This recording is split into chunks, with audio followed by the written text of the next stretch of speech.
और इस वक्त की बड़ी खबर इसी से जुड़ी हुई बार्ज P305 के हादसे को लेकर दिल्ली से महाराष्ट्र तक अब सियासी लहरें भी उठने लगी हैं। दरअसल कांग्रेस नेता सचिन सावंत ने सीधे गैस पेट्रोलियम मंत्री धर्मेंद्र प्रधान का इस्तीफा मांगा है। वहीं नवाब मलिक भी केंद्र को घेर रहे हैं। नवाब मलिक ने कहा है कि मौसम विभाग ने 3 दिन पहले तूफान की चेतावनी दी थी, लेकिन ONGC ने चेतावनी पर ध्यान ही नहीं दिया। हादसे की जिम्मेदारी तय कर गुनाहगारों को सजा मिलनी चाहिए। उधर महाराष्ट्र कांग्रेस के नेता सचिन सावंत ने कहा कि यह प्राकृतिक नहीं बल्कि मानव निर्मित त्रासदी है। सावंत ने पेट्रोलियम मंत्री धर्मेंद्र प्रधान के इस्तीफे की मांग की है। Despite this alert by state and IMD, ONGC has neglected the alert. The 600 workers' life were in danger. They were not shifted to the safer place. And due to that, one of the barge has been drawn. 37 people lost their life. More than 40 people are still missing. The responsibility should be fixed. और ज्यादा जानकारी के साथ हमारे 2 सहयोगी इस वक्त जुड़ गए हैं। पंकज उपाध्याय मुंबई से जुड़ गए हैं, सौरभ वक्तानिया भी हमारे साथ है। सबसे पहले पंकज, आपका रुख करते हुए, जाहिर तौर पर गैर जिम्मेदाराना रवैया था, लापरवाही बरती गई है, यही वजह है 37 लोगों की जान गई है। इस बात से कोई इनकार नहीं कर रहा, लेकिन क्या यह वक्त है किसी के इस्तीफा मांगने का, किसी की जिम्मेदारी तय करने का? क्योंकि अभी भी रेस्क्यू ऑपरेशन चल रहा है। ये सेना के मनोबल पर असर डालता है इस तरह की राजनीति करना।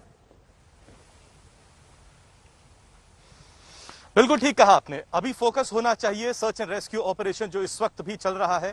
दर्शकों को जानकारी दे देना चाहते हैं कि इंडियन नेवी ने बताया है कि INS कोची को एक बार फिर से रवाना कर दिया गया। अच्छी बात तो इस वक्त सिर्फ इतनी है कि समंदर इस वक्त थोड़ा शांत नजर आता है।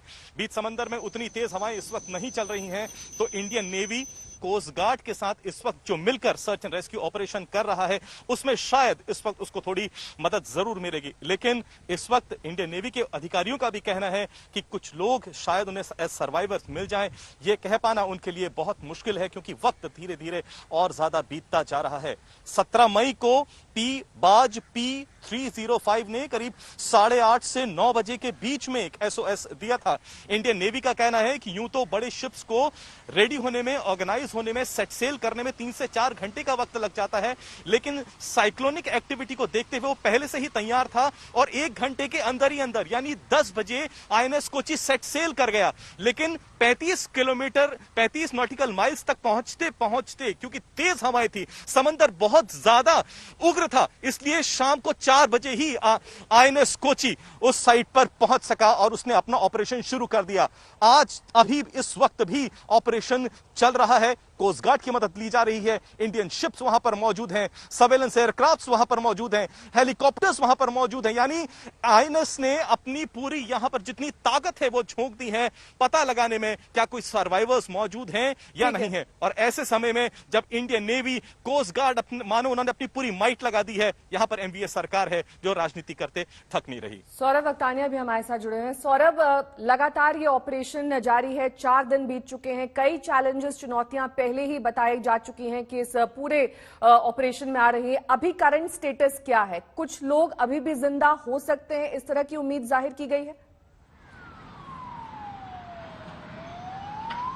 जी देखिए, हाँ, उम्मीद पर दुनिया कायम है और अभी भी जो भारतीय नौसेना है और साथ ही कोस्ट गार्ड है, जिस तरीके से पंकज बता रहे थे, पूरी जोर से कोशिश करी है कि कहीं ना कहीं और कोई सर्वाइवर्स मिल ही जाए, क्योंकि अभी भी बहुत सारे लोग मिसिंग है और सिर्फ वो मुंबई की नहीं पूरे देश के अलग अलग हिस्सों से है। जो परिवार वाले हैं वो बहुत ही दुख में है, सदमे में है, क्योंकि उनको इतने दिन बीत जाने के बाद भी अभी तक कोई खबर नहीं मिली है। उनको यही उम्मीद है कि भारतीय नौसेना और कोस्ट गार्ड मिल के कहीं ना कहीं उनके जो लोग अंदर फंसे हुए हैं उनको बचा सके। जो लेटेस्ट दूसरी जानकारी नेहा मैं आपको दे दूं इसके अंदर कि मुंबई पुलिस ने इस पूरे मामले में अब ADR दाखिल कर दिया गया है। अब हमें ये बताया जा रहा रहा है कि वो इस पूरे मामले की इन्वेस्टिगेशन शुरू कर देगी। महाराष्ट्र सरकार ने तो साफ कह दिया है कि इसके अंदर सेक्शन 304 यानी कि डेथ ड्यू टू नेग्लिजेंस के तहत एफआईआर दर्ज की जाए। सीधे सेंट्रल और स्टेट गवर्नमेंट का जो झड़प सामने वापस आ रही है, लेकिन ये कोई समय नहीं है जिस पर आप राजनीति करें। लेकिन मुंबई पुलिस ने इसी बीच अब एक प्रोसेस है कि किस तरीके से इन्वेस्टिगेशन शुरू किया जाएगा नेहा, क्योंकि उनका ऐसा कहना है कि आईएमडी ने जब पहले से ही वार्निंग दे दी गई थी तो क्यों वो बाज वहां पर इतने सारे लोगों के साथ वहां पर बीच समंदर के इतने अंदर थी, वो कोस्ट पर वापस क्यों नहीं आई।